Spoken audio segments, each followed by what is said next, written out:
সমুদ্রের পাড়ে গিয়ে এই যে হঠাৎ করে খিচুড়ির ভিতরে হলুদ দেওয়া দেখে অনেকেই কমেন্ট করেছেন, কি করলেন এটা? কিছুই তো বুঝলাম না, সমুদ্র তো দেখতে পাচ্ছি না, সমুদ্র একটুখানি দূরে, আমরা জায়গা পাই নাই, বেশ দুপুরবেলা হয়ে গেছিলো, তারপরে আমরা ওইখানে গিয়ে পৌঁছাইছি, মানে শুদ্ধ বাংলায় পৌঁছেছি।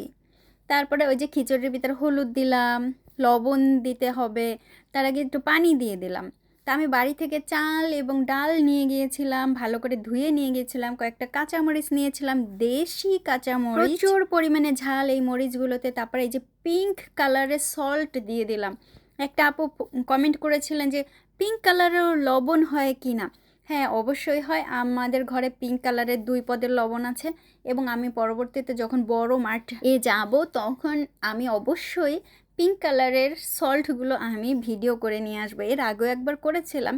তো এই পিঙ্ক কালারের বড় বড় দানাগুলো দেখে আমি প্রথম যখন কোরিয়াতে এসেছিলাম তখন আমি চিন্তা করেছিলাম এগুলো আমাদের দেশের মিশ্রি, কারণ ওই যে মিশ্রির মতো এরকম পাথরের মতো সুন্দর সুন্দর দেখতে। তা আমি তো ভাবছি সত্যি সত্যি মিশ্রি। পরে আমার হাজব্যান্ড বলতেছিল যে না, এটা মিশ্রি না, এটা হচ্ছে লবণ।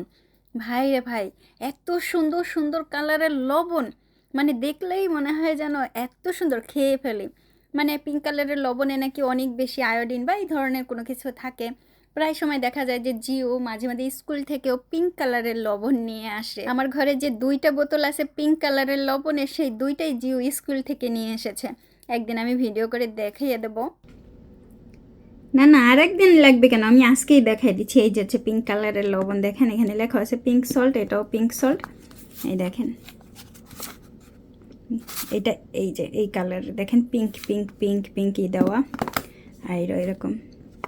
আর আমি যখন বড় মাঠটাতে যাব আমি ওইখান থেকে সুন্দর করে ভিডিও করে নিয়ে আসবো, বড় বড় দানারও আছে।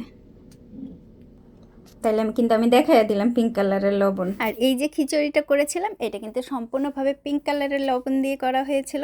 না না, সাথে একটু এমনি সাদা কালারের লবণও আমি দিছিলাম শেষের দিকে ইচ্ছা করে। খাবারটা কিন্তু অনেক মজা হয়েছে, আর সমুদ্রের পাড়ে তো মানে সেই রকমের পরিবেশ, সেই রকমের খাওয়া। সবাইকে ধন্যবাদ যারা যারা খিচুড়ির ভিডিওটি দেখেছেন, পিঙ্ক কালারের লবণ দেখেছেন, থ্যাংক ইউ।